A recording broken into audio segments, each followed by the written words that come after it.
महाराष्ट्र की उपराजधानी नागपुर दुनिया भर में ऑरेंज सिटी के नाम से मशहूर है, क्योंकि यहाँ पर अच्छी क्वालिटी और वैरायटी के संतरे पैदा होते हैं। नागपुर बदनाम भी कम नहीं है।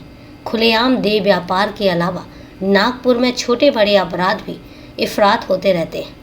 इनमें से कई तो इतने हाई प्रोफाइल और अजीबोगरीब होते हैं कि उन्हें देखकर लोग दांतों तले उंगली दबा लेते हैं। दूसरे शहरों की तरह नागपुर का भी अपना एक अलग मिजाज और पहचान है। 14 अप्रैल का दिन नागपुर वासियों के लिए बेहद खास होता है, क्योंकि यहाँ बौद्ध धर्म के अनुयायी बहुतायत में हैं और इस दिन पूरे उत्साह और धूमधाम से अंबेडकर जयंती मनाते हैं। नागपुर संविधान निर्माता डॉक्टर भीमराव अंबेडकर की कर्मस्थली भी रही है। यहीं पर इन्होंने हिंदू धर्म छोड़कर बौद्ध धर्म अपनाया था। तो दोस्तों, इस शहर में भी एक क्राइम होता है, और क्राइम क्या है, क्या हुआ था, ये सब हम जानेंगे पूरे विस्तार से। लेकिन उससे पहले नमस्कार दोस्तों, क्राइम चैनल पर आपका स्वागत करती हूँ और उम्मीद करती हूँ कि आप सब लोग स्वस्थ होंगे, सुरक्षित होंगे। दोस्तों, चैनल में आगे बढ़ें उससे पहले अगर आप इस चैनल पर नए हैं या अभी तक आपने चैनल को सब्सक्राइब नहीं किया है, तो सबसे पहले आप चैनल को सब्सक्राइब कर लीजिए और हाँ, बेल आइकन प्रेस करना ना भूलें फर्दर नोटिफिकेशन के लिए। और इसके साथ ही कहानी में लास्ट तक बने रहें और कहानी के बारे में आपकी क्या राय है कमेंट करके ज़रूर बताएं।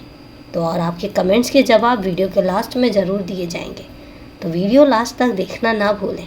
तो चलिए दोस्तों, आपका समय नहीं लेते और जानते हैं कि आज की यह पूरी कहानी आखिर है क्या। बीती 14 अप्रैल को भी शहर में अंबेडकर जयंती की धूम थी। अंबेडकर को मनाने वाले सुबह से ही फेरियां निकाल रहे थे। जगह जगह अंबेडकर वादियों का जमावड़ा लगा हुआ था और चारों तरफ से बाबा साहेब अमर रहे के नारे गूंज रहे थे। इस दिन नागपुर के लोग अमूमन घर से निकलने से बचते थे, क्योंकि उन्हें मालूम होता है कि हर सड़क पर कोई ना कोई जुलूस जरूर निकल रहा होगा। दत्तवाड़ी नागपुर का पॉश इलाका है, जिसके सुरक्षा नगर में मध्यवर्गीय लोग रहते हैं। सुरक्षा नगर के श्रृंखलाबद्ध खूबसूरत मकानों में से एक में रहते थे 72 वर्षीय शंकर अतुल चंद चंपाती। रिटायरमेंट से पहले Shankar Champati state mining corporation जैसे अहम विभाग में कर्मचारी थे। उनके घर में उनसे 7 साल छोटी पत्नी सीमा और 23 साल छोटी बेटी ऐश्वर्या और प्रियंका चंपाती को मिलाकर कुल जमा 3 ही सदस्य थे। चंपाती परिवार को देखकर कोई भी वैसी ही जिंदगी की तमन्ना कर सकता है। इस परिवार में सब कुछ था, सुख, शांति और समृद्धि के अलावा संपन्नता भी। ये सारी चीज़ें आमतौर पर हर घर में एक साथ नहीं रह पाती। ये जानकर भी हर किसी को हैरानी होती थी कि अच्छी खासी पेंशन पाने वाले शंकर चंपाती सब कुछ होने के बाद भी दत्तवाड़ी में ही नारियल पानी बेचने का धंधा करते थे और पत्नी सीमा इनमें से उनका हाथ बटाती थी।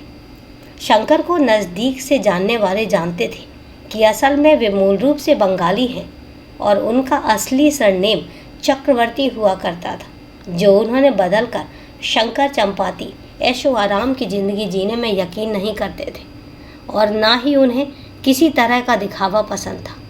अपने मकान के अलावा नागपुर में उनका एक मकान और भी था, जिसमें लगभग 10 किराएदार रहते थे और किराए से भी उन्हें अच्छी खासी इनकम हो जाती थी।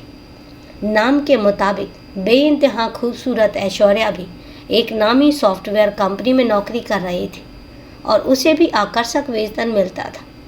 अच्छी बात यह थी कि ऐश्वर्या को बीई की डिग्री लेने के बाद ही जॉब मिल गई थी, और वह भी अपने ही शहर में, जिसके चलते उसे मम्मी पापा को छोड़कर दूसरे शहर का रुख नहीं करना पड़ा। शंकर चंपाती और सीमा चंपाती इकलौती बेटी पर जान छिड़कते थे, क्योंकि वही उनकी ज़िंदगी का मकसद थी। चंपाती दंपत्ति को बेहद नज़दीक से जानने वाले लोग ही जानते थे कि ऐश्वर्या उनकी अपनी बेटी नहीं थी, बल्कि उन्होंने उसे एक अनाथालय से उस वक्त गोद लिया था जब वह केवल 7 महीने की थी। ऐश्वर्या की मां की मौत के बाद उसका पिता उसे अनाथालय में छोड़ गया था, क्योंकि उसे दूसरी शादी जो करनी थी। 23 साल में सीमा चंपाती और शंकर चंपाती इस बात को भूल गए थे, जो स्वाभाविक भी थी, क्योंकि उन्होंने कभी ऐश्वर्या को उस नज़र से नहीं देखा था जिस नज़र से आमतौर पर लोग गोद ली हुई संतान को देखते हैं। ऐश्वर्या के बेहद परवरिश के साथ साथ उन्होंने उससे अच्छी शिक्षा भी दिलाई थी, जिसका नतीजा था कि वह एक नामी कंपनी में अच्छे पैकेज पर और अच्छे पद पर कार्य कर रही थी। शंकर चंपाती और सीमा चंपाती चाहते थे कि उनकी बेटी जिंदगी में ऊंचा मुकाम हासिल करे और इसके लिए ही उन्होंने ऐश्वर्या चंपाती को नागपुर के नामी जीएम राय सोनी इंजीनियरिंग कॉलेज में दाखिला दिलाया था। 14 अप्रैल को दोपहर का खाना खाने के बाद ऐश्वर्या शॉपिंग करने घर से निकली थी। नागपुर के ही रामदास पेठ स्थित बिग बाजार में उसने खरीदारी की और फ़ोन कर अपनी मौसेरी बहन मेघा को भी बुला लिया। दोनों कुछ घंटे साथ साथ रहकर खाती पीती रही और शाम 7 बजे के लगभग अलग हुई। मेघा अपने घर चली गई और ऐश्वर्या अपने घर में दाखिल होते ही ऐश्वर्या की चीख निकल गई, क्योंकि बिस्तर पर मम्मी पापा की लहूलुहान लाशें पड़ी थी, जिन्हें देखकर वह गश्त खा गई। पूरा कमरा खून से भरा हुआ था। ऐश्वर्या ने पहले खुद को संभाला और पड़ोसियों को आवाज़ दी तो देखते ही देखते शंकर चंपाती के घर में बाहर मोहल्ले की भीड़ लग गई। जिसने भी सीमा चंपाती और शंकर चंपाती को इस हालत में देखा वो सकते में आ गए। तरह तरह की बातें होने लगी कि क्या बुरा वक्त आ गया है जो दत्तावाड़ी जैसे पौष इलाके में भी लोग महफूज नहीं है। आखिर दिन दहाड़े हत्या की वारदात हुई कैसे? हर कोई ऐश्वर्या से हादसे के बारे में जानना चाह रहा था। रोती सुबकती ऐश्वर्या इतना ही बता पाई कि जब दोपहर में मम्मी पापा के साथ खाना खाकर वह बाजार के लिए निकली थी तब घर में सब कुछ ठीक ठाक था, लेकिन जब वह लौटी तो मम्मी पापा को इस हालत में पाया। इसी दौरान भीड़ में से किसी ने पुलिस को खबर कर दी और देखते ही देखते बुजुर्ग दंपत्ति की हत्या की खबर शहर भर में फैल गई। हर किसी का अंदाज़ा यही था कि हत्या लूटपाट के इरादे से की गई होगी, क्योंकि चंपाती परिवार के पास पैसों की कोई कमी नहीं थी। डबल मर्डर की सूचना मिलते ही पुलिस कंट्रोल रूम की टीम तुरंत मौके पर पहुंच गई, जिसका नेतृत्व पुलिस उपायुक्त विवेक मासाल और इंस्पेक्टर संतोष खांडेकर कर रहे थे। शुरुआती पूछताछ में सारी बातों के साथ साथ यह भी पता चला कि घर में रखे करीब 10,000 रुपये और लगभग 1 लाख रुपए के कीमती जेवर गायब है। पुलिस वालों को पहली ही नज़र में यह वारदात लूटपाट के लिए लगी। हत्या के ऐसे नृशंस मामलों में मुलजिम कोई सबूत छोड़कर नहीं जाता। वहीं इस मामले में दिख रहा था। दुखी ऐश्वर्या से पुलिस ने ज़्यादा पूछताछ करना ठीक नहीं समझा, लेकिन जितनी भी पूछताछ की गई उसमें वह गड़बड़ाती नजर आई।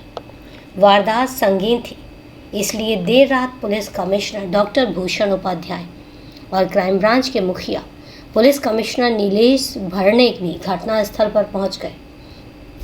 मामले की जांच की जिम्मेदारी क्राइम ब्रांच को दे दी गई। पुलिस दल ने जब पड़ोसियों से अलग अलग पूछताछ की तो एक चौंका देने वाली बात सामने आई। वह यह कि कुछ दिनों से बाप बेटी में अनबन चल रही थी। वजह यह थी कि ऐश्वर्या जिस युवक से शादी करना चाह रही थी वह शंकर और सीमा को नापसंद था, क्योंकि ऐश्वर्या का प्रेमी हिंदू नहीं बल्कि मुसलमान था। यह एक महत्वपूर्ण जानकारी थी और इसके अलावा पुलिस टीम को दूसरी चौंका देने वाली जानकारी यह भी मिली कि चंपाती परिवार का चौथा सदस्य उनका पालतू कुत्ता नहीं भौंका था, जबकि वह अपरिचितों को घर में पांव भी नहीं रखने देता था। अभी तक जो पुलिस नाजुक और मासूम ऐश्वर्या को इस हादसे से अलग मानकर चल रही थी, अब पूरी जांच के केंद्र में वही आकर रह गई। गोद ली गई हुई बेटी सही, बेटी अपने माँ बाप की हत्या भी कर सकती है।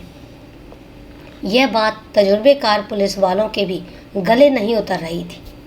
दूसरे हादसे के वक्त बिग बाजार में होने के बावजूद भी ऐश्वर्या झूठ बोलती नहीं लग रही थी। यही इकलौती बात थी जो वह पूरे आत्मविश्वास से बार बार कह रही थी और जिसकी पुष्टि मेघा से भी की गई थी। अब पुलिस का ध्यान एक दूसरी संभावना पर भी गया कि मुमकिन है यह कत्ल योजनाबद्ध तरीके से किए गए, जिसका एक हिस्सा यह भी रहा हो कि ऐश्वर्या वारदात के वक्त घर पर नहीं रहेगी और यह बात प्रमाण बनकर जाएगी। इस थ्योरी में दम था, लिहाजा पुलिस ने ऐश्वर्या के आशय के बारे में जानकारियां जुटानी शुरू कर दी। पुलिस ऐश्वर्या पर भी शक कर रही थी। इस बात को उसने उजागर नहीं होने दिया। उसके आशय के बारे में जानकारी जुटाने में पुलिस को ज़्यादा मशक्क़त नहीं करनी पड़ी। चंपाती दंपति के एक नज़दीकी रिश्तेदार ने ऐश्वर्या के आशिक का नाम बता दिया और वह था इखलाक खान। इखलाक और ऐश्वर्या बचपन से साथ में पढ़े थे और किशोरावस्था में भी उनके दिलों में प्यार का बीज अंकुरित हो गया था। हाई स्कूल के बाद उनकी राहें अलग अलग हो गई, लेकिन वह बीज धीरे धीरे पहले पौधा और फिर पेड़ कब बन गया, इसका एहसास उन्हें तब हुआ जब दोनों कॉलेज की पढ़ाई कर चुके। कसरती बदन का मालिक इखलाक उभरता हुआ क्रिकेटर था और साल 2012 में उसका चयन अंडर 16 टीम में विदर्भ क्रिकेट एसोसिएशन में किया था। तेज गेंदबाज उमेश यादव को अपना आदर्श मानने वाला इखलाक अच्छा गेंदबाज था और ज़रूरत पड़ने पर बल्लेबाजी भी कर लेता था। इखलाक के पिता मुश्ताक खान पेशे से ठेकेदार हैं, जिनकी आर्थिक स्थिति ऊपर से देखने में ठीक ठाक लगती है, लेकिन वह बहुत ज़्यादा संपन्न नहीं है। उन्हें 6 बच्चों के भरे पूरे परिवार के सम्मानजनक गुजारे लायक आमदनी हो जाती थी। पिछले साल ही इखलाक की एक बहन की शादी भी हुई थी। इसमें कोई शक नहीं कि इखलाक एक उम्दा प्रतिभावान खिलाड़ी था, जिसमें अपार संभावनाएं थी। अंडर 18 और अंडर 19 टीम में खेलने वह जिम्बाब्वे का दौरा भी कर चुका था। इंग्लैंड वर्ल्ड कप में भी उसका चयन हो गया था, लेकिन वह टीम में शामिल नहीं हुआ था। उसने इसकी वजह व्यक्तिगत बताई थी। देश के कई नामी क्रिकेटरों से उसके अच्छे और व्यक्तिगत संबंध भी थे। 12वीं के बाद ही ऐश्वर्या और इखलाक नागपुर की सड़कों और मॉल्स में हाथ डाले घूमते नजर आने लगे थे। इश्क और मुश्क वाकई छुपाए नहीं छुपते। यह कहावत इन दोनों के प्यार में भी उजागर हुई जब शंकर को पता चला कि ऐश्वर्या एक मुसलमान लड़के के साथ घूमती फिरती है, तो उन्होंने इस पर ऐतराज़ भी जताया। उन्हें उम्मीद थी कि ऐश्वर्या उनकी भावनाओं को समझकर इस दोस्ती या प्यार पर यही पूर्ण विराम लगा देगी, लेकिन ऐश्वर्या ने तो अर्ध विराम भी नहीं लगाया। कॉलेज की पढ़ाई होने के बाद जैसे ही उसकी नौकरी लगी तो वह हवा में उड़ने लगी और बाप बेटी में अक्सर इखलाक को लेकर विवाद होने लगा। शंकर चंपाती किसी भी कीमत पर एक मुसलमान लड़के को दामाद नहीं बनाना चाहते थे, जबकि दूसरी तरफ ऐश्वर्या भी ठान कर बैठी थी कि शादी करेगी तो सिर्फ इखलाक से और वरना किसी से नहीं करेगी। अपना प्यार जताने के लिए वह रमज़ान में रोजे भी रखती थी। इसी तकरार के दौरान ऐश्वर्या को पता चला कि वह नागपुर के ही सीताबर्डी इलाके में स्थित मातृ सेवा संघ के अनाथालय से गोद ली हुई बेटी है, तो उसे झटका लगा। यह एक स्वाभाविक बात ही थी, लेकिन ऐश्वर्या ने यह नहीं सोचा कि उसका सगा पिता महज अपनी गृहस्थी बसाने की गरज से उसे अनाथालय छोड़कर चला गया था। शंकर चंपाती ने उसे गोद लेकर उस पर जो लाड़ प्यार लुटाया था, वह शायद कई माँ बाप सगी औलाद पर भी नहीं लुटा पाते थे। ऐश्वर्या ने इसे एहसान तो दूर की बात है, शंकर और सीमा का आभार भी नहीं माना था, तो यह उसकी खुदगर्जी और एहसान फरामोशी ही थी। जब यह तय हो गया कि शंकर किसी भी कीमत पर नहीं मानेंगे, तो ऐश्वर्या दुविधा में फंस गई कि अब वह क्या करे। इस बारे में जब उसने इखलाक से बातचीत की, तो पैसों की ज़रूरत के मारे इस होनहार खिलाड़ी ने एक नया ही खेल खेल डाला। समझा बुझाकर उसने ऐश्वर्या को इस बात पर राजी कर लिया कि छिपकर शादी करने या भागने से फूटी कौड़ी हाथ नहीं लगेगी, फिर ज़िंदगी कैसे गुजारेंगे, मेरे पास तो नौकरी भी नहीं है। महत्वाकांक्षी ऐश्वर्या अपनी खुद की आईटी कंपनी खोलने का ख्वाब देखने लगी थी और इखलाक को आईपीएल में खेलना देखना चाहती थी। कई बार वह अपने प्रेमी की आर्थिक सहायता भी कर चुकी थी। यह राशि 5 लाख रुपए के लगभग थी। इधर ऐश्वर्या को न मानते देख शंकर का दिल भी नागपुर से उचटने लगा था। इसलिए उन्होंने अपनी करोड़ों की जायदाद बेचकर पुणे में बसने का फैसला कर लिया था। सगी औलाद होती तो दबाव बनाकर यह समझा बुझाकर रास्ते पर ले आते, लेकिन ऐश्वर्या बात बात में यह कहने लगी थी कि मैं सगी नहीं, गोद ली हुई बेटी हूँ और इसीलिए वे लोग उसकी शादी इखलाक से नहीं होने देना चाह रहे हैं। ऐश्वर्या यह तक कहने लगी थी कि सगी बेटी होती तो आप इनकार नहीं करते। बेटी की ये बातें बूढ़े शंकर के कलेजे पर नस्तर की तरह चुभती थी, और चुभती भी क्यों नहीं, क्योंकि उन्होंने तो कभी यह समझा ही नहीं था कि ऐश्वर्या किसी और का खून है। अब चंपाती परिवार का सुख चैन छिन गया और उसकी जगह स्थायी तनाव और अस्थायी कलेश ने ले लिया। इस हालत से बचने के लिए उन्हें यह फैसला ठीक लगा कि सब कुछ बेच बाच कर पुणे चले जाते हैं। संभव है वहाँ जाकर ऐश्वर्या शायद इखलाक को भूल जाए। जायदाद बेचने के लिए उन्होंने कुछ दलालों से भी कह दिया था। सीमा और शंकर ने ऐश्वर्या से बात करना भी कम कर दिया। जैसे ही इसकी भनक ऐश्वर्या को लगी तो उसके पैरों तले से ज़मीन खिसक गई। उसे पहली दफ़ा लगा कि इखलाक सच कह रहा है कि ऐसे तो कुछ भी हाथ नहीं लगने वाला। 23 साल की बेटी होने का जो सुख उसने शंकर और सीमा को दिया था, उसकी कीमत वसूलने के लिए यह कलयुगी बेटी उनकी हत्या करने को उतारू हो गई। ऐश्वर्या की साजिश के बाबत हाँ करने की देर थी कि लालची इखलाक ने पूरी योजना बना डाली और बाहर से भाड़े का शूटर तक बुला लिया। हत्या करना इतना आसान काम नहीं होता है। इखलाक ने योजना बनाते वक्त अपनी तरफ से तमाम एहतियात बरती थी। वह हादसे को लूटपाट की घटना साबित करना चाहता था और इसलिए उसने ऐश्वर्या को समझा दिया कि उसे क्या करना है। योजना के मुताबिक 14 अप्रैल को ऐश्वर्या ने खाने के बाद खरबूजे में नींद की दवा मिला दी ताकि मम्मी पापा बेहोश हो जाएं और इखलाक और उसका साथी इत्मीनान से उनकी हत्या कर दे। उस दिन इखलाक अपने साथी सहित चोरी छिपे दीवार के सहारे ऐश्वर्या के घर आया। चूँकि कुत्ता एक बड़ा अडंगा था, इसलिए ऐश्वर्या इन दोनों के अंदर जाने तक उसके पास ही खड़ी रही, जिससे कि कुत्ता भौंका नहीं। दोनों के घर में दाखिल होने के बाद ऐश्वर्या शॉपिंग के लिए चली गई। दूसरी ओर घर में इखलाक और उसके साथी ने सीमा और शंकर की गला रेत कर हत्या कर दी। उन बेचारों को तो नींद में शायद पता भी नहीं चला होगा कि 23 साल पहले वे अनाथालय से बेटी नहीं बल्कि अपनी मौत उठाकर लेकर आए थे। पोस्टमार्टम रिपोर्ट से इस बात की पुष्टि हुई कि शंकर और सीमा के खाने में नींद की तगड़ी खुराक मिलाई हुई थी, लेकिन ऐश्वर्या पर इस सब का कोई असर नहीं हुआ। इस दौरान ऐश्वर्या और इखलाक मोबाइल फ़ोन के जरिए बराबर संपर्क में रहे। ऐश्वर्या अपने हत्यारे आशिक की राह आसान करते हुए उसे पल पल की जानकारी दे रही थी। दोनों को उम्मीद थी कि पुलिस इसे लूटपाट की बात सबूत मिटाने की गरज से ही की गई हत्या समझेगी और कुछ दिन बाद बात आई गई हो जाएगी। इन दोनों ने तो यह तक तय कर लिया था कि जायदाद बेचने के बाद वे नोएडा में मकान खरीद कर रहेंगे। हुआ वही जैसे कि योजना बनी थी। शाम को ऐश्वर्या घर आई और रोने का ड्रामा करने लगी, और जिससे थोड़ी देर के लिए सब असमंजस में पड़ गए। पुलिस ने इखलाक को दबोचा तो वह शुरू में तो खुद को बेगुनाह बताकर अपने आप को बचाता रहा, लेकिन पुलिस के टेढ़े सवालों से ज़्यादा देर तक बच नहीं पाया और अपना जुर्म कबूल कर लिया। पुलिस ने इन दोनों को अदालत में पेश कर रिमांड पर ले लिया और इखलाक के साथी की तलाश में जुट गई।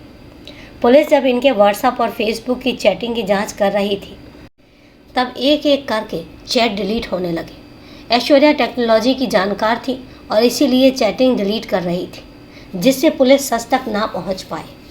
इसी चक्कर में पुलिस का शक उस पर और इखलाक पर गहराया भी। वारदात के समय दोनों की मोबाइल फ़ोन पर कई बार बात भी हुई थी। यह बात जिसने भी सुनी थू ही की और गोद ली हुई बेटी की एहसान फरामोशी को कोसा भी, जिसने माँ बाप की भावनाओं की परवाह नहीं की और जायदाद के लिए उनकी हत्या तक करवा दी।